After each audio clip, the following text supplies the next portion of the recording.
This is the Advisor Odyssey audio experience, where financial advisors, planners, insurance agents, and brokers will find fresh new ideas and perspectives around what it takes to launch, succeed, scale, and bulletproof their business. Okay, so digital marketing is debatably the king of the hill right now. And it's probably going to be that way for the well foreseeable future. We're starting to see an uptick in a lot of more like in-person events again. Referrals are obviously still around. There's actually a strong push right now in most businesses for culture and kindness. Actually, Gary Vee is kind of one of the big guys behind it. But anyways, today we're digging into digital marketing, specifically for financial advisors. So throughout the course of this episode, guys, we're not going to get in like super deep in the weeds of all things digital marketing. We're going to stay pretty much on topic with just for financial advising. Again, whether that's managing assets, whether it's selling insurance, property and casualty, Medicare, from the CPA perspective, running CPA agency, we're going to stay pretty granular to that. But digital marketing is debatably the king of the hill right now, and it's not going anywhere anytime soon. Quite frankly, it's only going to continue to evolve.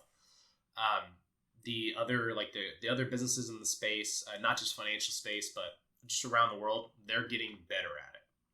The data, the technology, it's all just increasing and getting better and better and better. So 6 years ago, 7, 8 years ago, if you weren't into digital marketing, you were probably just fine. But the advisors and the business owners who hopped on to digital marketing 6, 7, 8 years ago, they have been doing more than likely really well. Maybe that was you 5, 6, 7 years ago who said, my clients aren't on Facebook. I'm not going to get on Facebook. That doesn't make sense. My goal is not to change your opinion on situations like that by the end of this episode. My goal is to be able to really shed some light on what it actually, like digital marketing should mean to you, how the process works, and if you can integrate it seamlessly to have like a proven, simple and proven framework to follow. So, jump in, there's critical steps. Okay, there's critical steps that your prospects go through throughout the digital marketing process. Now, this is not a one-size-fits-all thing. It's going to be a little different for everyone, but there's a common formula. And more than likely, it doesn't end where you probably think it ends. So, here's the life cycle of a digital lead as they become a lead to a prospect to a client and so on. So first and foremost, phase number one is they're aware of your brand, right? They know you exist. It doesn't matter how great of an advisor or a CPA or a broker you are. If someone doesn't know you exist, they will never be able to work with you. It's just really that simple. So step number one is they need to be aware of your brand. So that's where getting in front of them is really important. Content is huge, whether you're creating it like I am or you're curating it, which for most of you, I'd probably recommend you curate it. Just having the content out there. Websites and social media pages like LinkedIn, TikTok too, Facebook, Twitter, Instagram. You're very likely not going to have a client from just like that arena. I mean, you might, especially, actually, this is common with younger advisors, I should be clear. A lot of the younger advisors are having clients actually choose to work with them from their presence on LinkedIn. There's been a huge uptick in that. You'll also see a little bit of that on TikTok. It's really rare for like Facebook and Twitter and Instagram, but it can happen. But more than anything, it's the content that gets you in front of people. So create the content, curate the content, post online, LinkedIn, Facebook, Twitter, Instagram, and TikTok are the big 5 that I would recommend. Pinterest is another really good option. You might be saying, what? Pinterest doesn't make sense. But Pinterest right now, the way that SEO works in a lot of like website recognition, linking is important. A term that you'll hear a lot is backlinking or backdoor linking. You'll have a lot of situations where your website doesn't show up on a Google search because you don't have a lot of links on your page. You don't have a lot of content on your page. That is really where a lot of advisors actually mess up. They'll work with a lot of vendor-based firms to create that kind of thing, like a website for them, for example, and they don't have the content, or it's really canned, so they don't show up, and they get mad. The way you can overcome that, hopping on Pinterest, creating a Pinterest board. You might have a compliance deal with this depending on your specific situation. Create a Pinterest board. And by the way, that lives forever. So that's key. You hop on the radio, you do show, it'll live and die. Pinterest boards will, for the most part, live forever. Create a board around whatever your topic is. Let's call it life insurance. And on this board, all you have is like things about life insurance. You're going to link to your website on all of it. If you have videos on YouTube or social medias, you're going to hyperlink to them. You're going to have a lot of outside hyperlinks to stories and like news articles, whatever it is. Create the links and use Pinterest as your landing hub for all your links. And it's going to increase your visibility. So that's phase number 1, is they're aware of your brand. Number 2 is they engage with your advertisements and your content. For the sake of this, let's zone in specifically on they engage with your ads. Content's a little different because you're not going to be actually giving them something to take with them in exchange for information. But in digital marketing, that's what we want to do. So they're going to engage with your ads. Think of this as when you're scrolling through Facebook and you see an ad, it pops up, hey, 6 signs that you might be, or 6 things you might be missing about your retirement plan, or 5 things that everyone must do when preparing for their funding for their child's college education.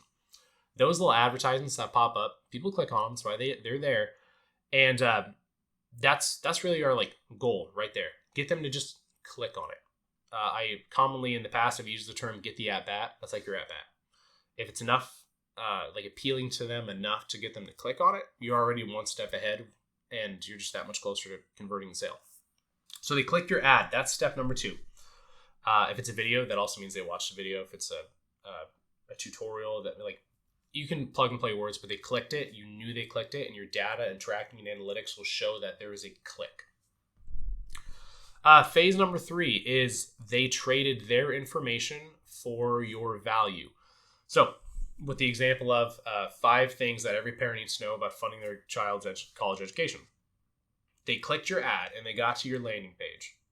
Maybe it's landing page, maybe it was your actual website, which lots of different digital vendors will do it differently. If you make it yourself, I would highly recommend you create an actual landing page around a specific topic. That's my personal recommendation. But they trade their information for the value that you can give. So they put in their name, email, phone number, etc. And they downloaded it if it's a downloadable copy. Or if it's something you need to mail to them, they put in their address, you mail it to them. That's phase 3. That's where we really that's well, for most, whether you're an advisor, or CPA, or broker, that's probably what you're thinking of digital marketing in the first place, is just getting people to put in their information. That is the core thing that it should do, but there's a lot more that goes into it. And again, we're going to stay a little bit surface level for this episode here, but that's actually phase 3. It's not phase 1 in the cycle. Now, phase 4, I've kind of coined this as they see you and you see them. This is going to be for after they download that, for example, that content or that PDF about 5 things about funding in college education.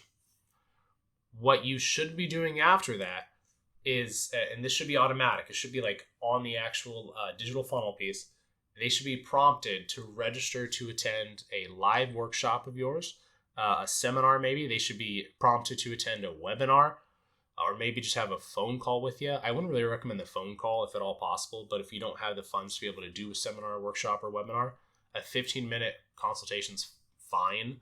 But the point is, they show up to, if it's an event, they show up to the event.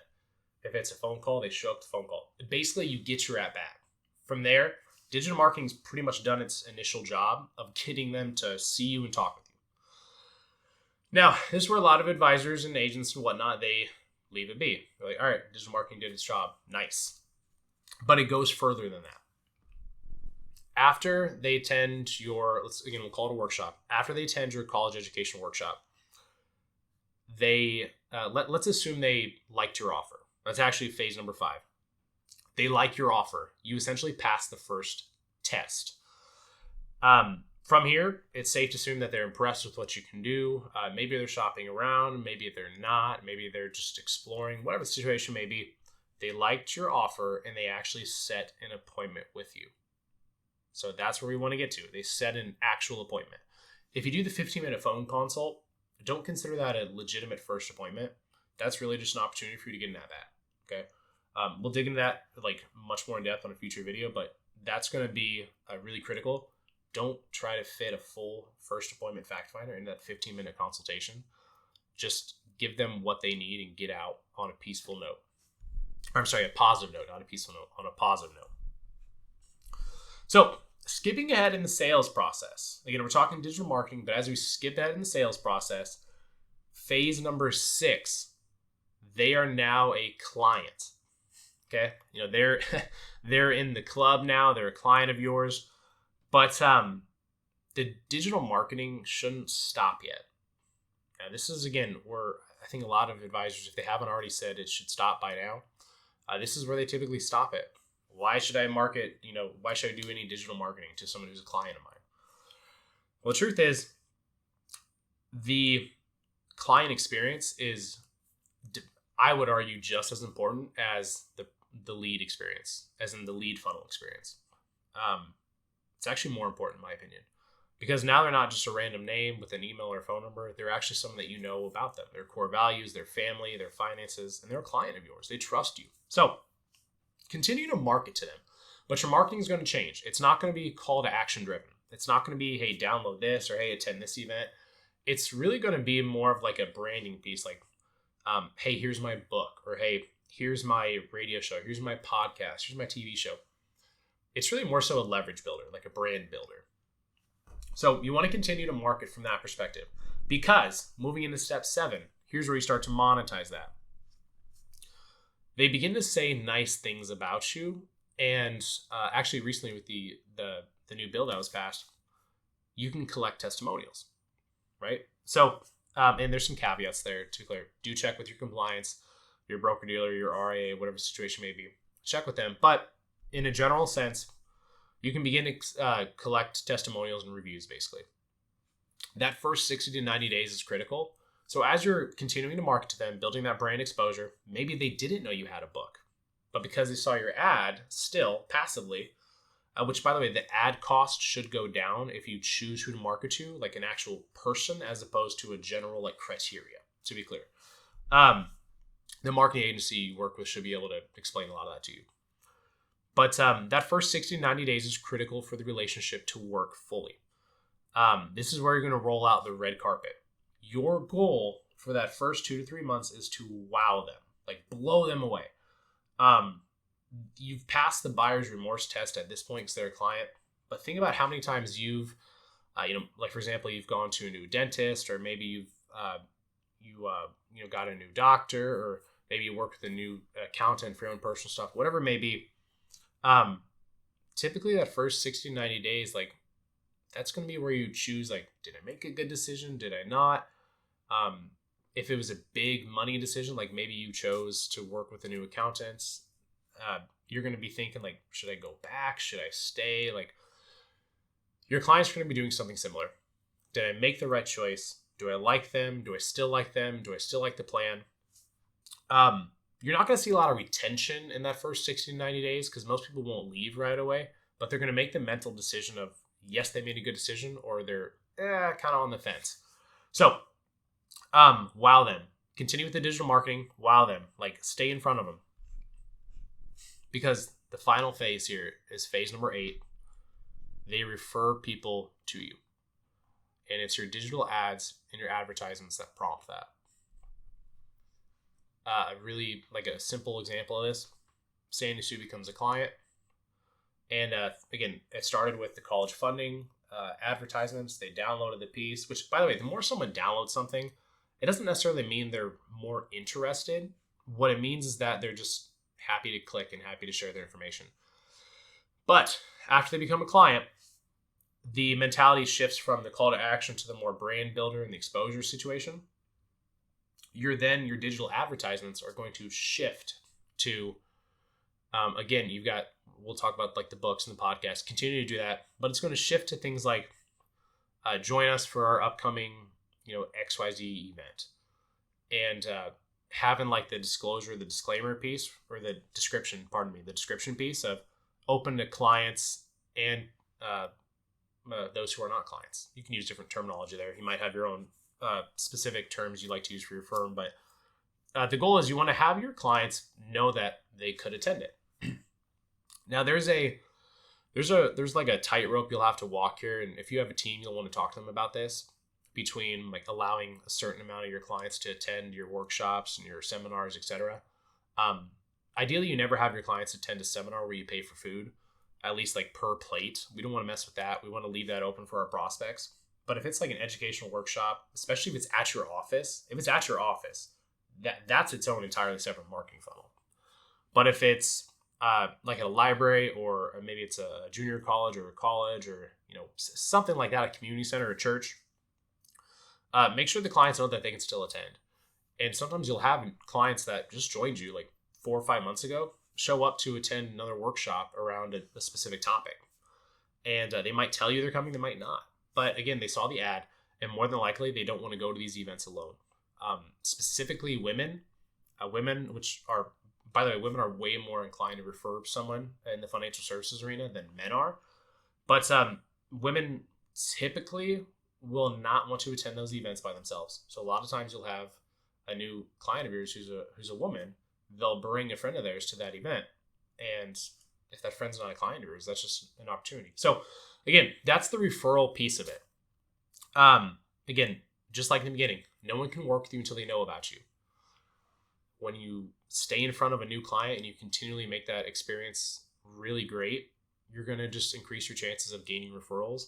And as simple as it might sound, that little ad placement you had where you reminded your client as they were scrolling through Facebook at 10 o'clock at night, catching up on their friends and their grandkids, when they saw, oh, right, so-and-so is hosting that, I don't know what you want to call that Valentine's Day event that's coming up. I've got a couple of friends who would go to that. It's a great opportunity. It's not going to hurt. Because again, you're shifting your focus from call to actions to brand building. Where it will hurt is if you do continue to do call to actions. You don't want to do that.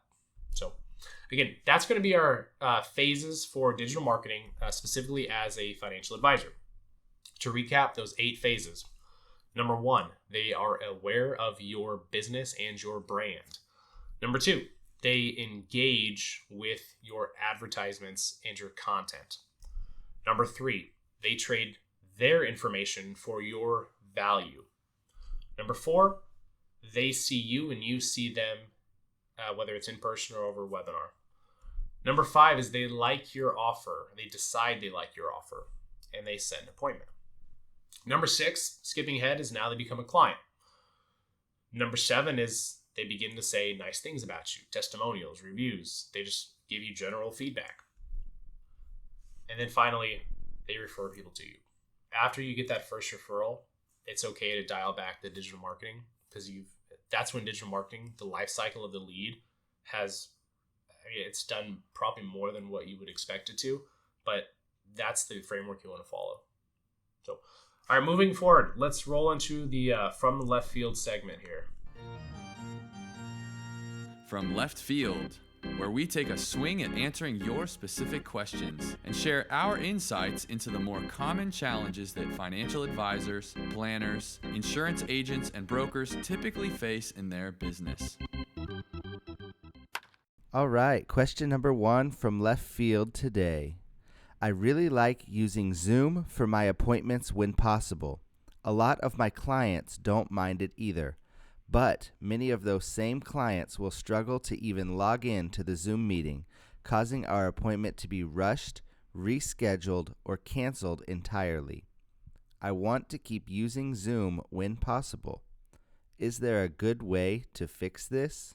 The best way to fix a situation like this, the best way is, assuming you have a team, just have someone on your team, like whether it's your assistant or your client service manager, have someone on your team actually call the prospect or the client like the day before.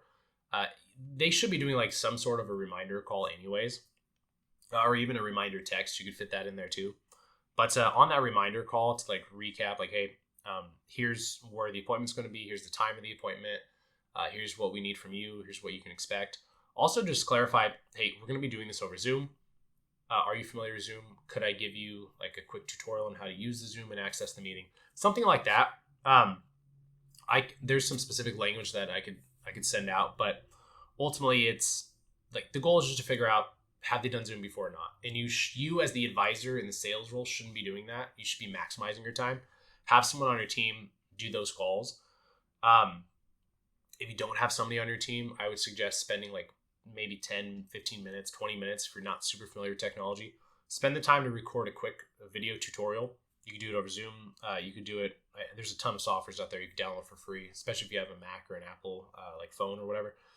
You just do a quick tutorial, how to log into Zoom, how to access it, and send it to them like 10 minutes before your appointment, 10 or 20 minutes. And then you should minimize that. If not, pretty much eliminate that issue entirely. Question number 2 today. Got any good website advice? Handful of thoughts here. Kind of rapid fire. One is your website should be created in general, which I wouldn't recommend doing it yourself, but it should be created by either a marketing agency or a firm that is very familiar with financial jargon, compliance, and the target clientele.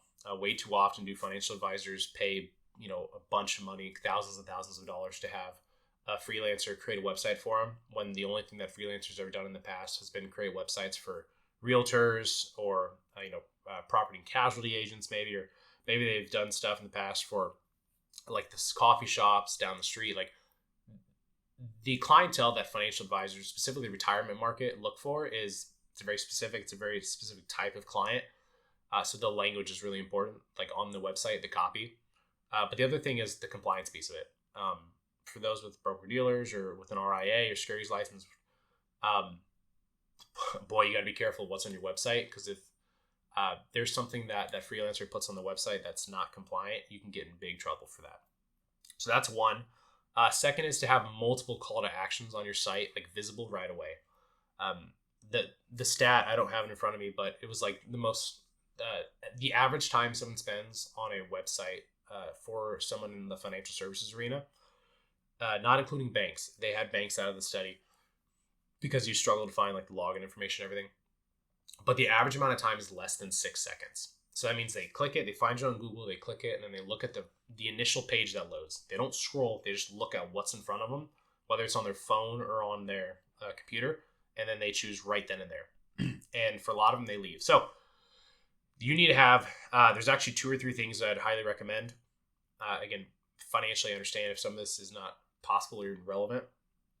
But assuming you're not like fully virtual based, if you've got somewhat of a community around you that you work with people in, have something really related to your city or your community visibly on display right away. Ideally, that's a video. So, for example, if you're in San Francisco area, have like a rolling video of the Golden Gate Bridge, like something really short, but something playing in the background that immediately triggers their community like feel. The second is going to be the call to action piece. Hopefully, at this point, you've got something that if I went to your website right now and I didn't scroll and I only went to the homepage, there better be at least 1 or 2 things that I can immediately leave your page with without having to do anything else. So, for example, a lot of advisors will have a call to action like schedule an appointment with me, or your second opinion or consultation. That's fine. It's not really going to hurt, but it's not going to do anything for you. Most websites, they're probably placeholders at this point. 10, 15 years ago, if you had a website, you were considered the next like big thing. Nowadays, you have to have them for people to know you even exist. So they're going to go to your website to check on you. But I would recommend having like a PDF, a white paper perhaps, or like an ebook or a guide or something that they could literally go to your site. If it was me, I could go to your site. I see, hey, download this, XYZ thing. I can put in my information, download it, and then leave. We live in a society now where most people, especially as we continue to get older and older and older, a lot of people get more skeptical of doing things in an online world. It's like we need it in the online world and we're comfortable with it, but we're still skeptical to trust it. So it's better, like, build the trust by just providing value. It's the easiest way to overcome that. A big thing on the website too is most people now will look at your website on their phone, and I don't think that's ever going to slow down. I think for the most part, especially as like the generation that's between 30 to 50, as they continue to get older, and smartphones are just like they're here. Like almost every single person has a smartphone. They're going to be going to your website on their phone, so you really need to invest in making sure that your website looks really good on mobile. If you only have a desktop type website or a laptop or tablet, you're probably going to struggle in that. So, and then the last thing, the more videos you can have on your site about you specifically, like your story, your vision, your team, your firm, the better. Make them personal. If you can spend the money to have an actual video company come and record you, that's great. If you can't, I would just shoot like a really short video or a couple photos. What you don't want to do is have a lot of canned content on your About Us page. The About Us page or our firm page or our story, like however you phrase it, that's typically the most commonly visited web page on your website other than just the homepage. So you want to have something that get people to stay for more than that 5-6 seconds. So that's just some quick hits on websites. That's this huge topic. It could go on and on and on, but hopefully that's 4 or 5 good snippets for you to take away. Our final question from left field today. I'm having a lot of people back out after agreeing to work with me. How can I fix this? So it's funny, we just did a full episode around this. You're going to be losing prospects in a handful of places in your sales process. For this specific scenario, I assume this is after like they've said, yes, I want to work with you. Yes, I like what you do, but then they just never actually do it. They never move the money or they never fully sign the contracts or whatever it is. If you're losing prospects at that time, more than likely it's due to one of two reasons, if not both. First of which is, and this is the more common, the other advisor or broker, agent, whatever, they're the ones that are tearing the deal apart. The easiest way to overcome that is after that prospect has verbally agreed, hey, let's roll, let's do it, I'm excited. A lot of advisors, especially newer advisors, suffer from this. And honestly, some of the advisors that have been around for a long time, they also kind of, to put it bluntly, they kind of get on their high horse. They expect people to not back out because of how great they've done and how good they are. That's a common mistake, and it's an ego-driven industry, so that can happen. But to kind of keep that ego in check, and then also to encourage the newer advisors, the happy medium is making sure that you spend that last 5 to 10 minutes max of that final, if it's your third appointment, your second appointment, wherever you close, spend that time talking with the prospect about here's what they can expect, like moving forward. I would recommend you lay out the first month as a client or first 3 months as a client. I've seen some advisors do your first year as a new client, but for this specific exercise, make sure you're spending time explaining, here's what's going to happen for in this next couple weeks. This when you go to talk with John Smith, broker, whatever money manager they're at, they're going to want you to stay. They make money based off of where you invest, and in this case, they're holding your money, they're investing your money, they're making money because you're a client of theirs. They're not going to want to lose you. And this is the advisor talking here. Here's my experience in this. You're really excited about this new plan we built, and we found some holes in your plan that you have in place right now that we're excited to patch. Do you still feel that way? They're going to say yes. You're going to say, great. Please understand that your current advisor they're probably not going to agree with the holes we found, or they're going to want to fix it themselves. And the truth is, if they knew that those were holes in the plan, they would have done that in the first place. So when you let them know that you're going to be making a change in who you invest with, that you're going to be moving your money, most of them, most of the time in my experience, they're very cordial about it. There should be nothing to worry about. They'll ask you where to send, where to send everything. In some cases, it can get a little ugly. That might not be the term you want to use, but sometimes it can get a little ugly. When that happens, though, just reach back out to us and let us know. and then we'll handle as much as we can from our side, and we'll help talk you through how to handle it on yours. Now, what that does, in that language, you'll want to add your own flair to it, to be clear. But what that's going to do is it's going to set a precedent that there shouldn't be any issues.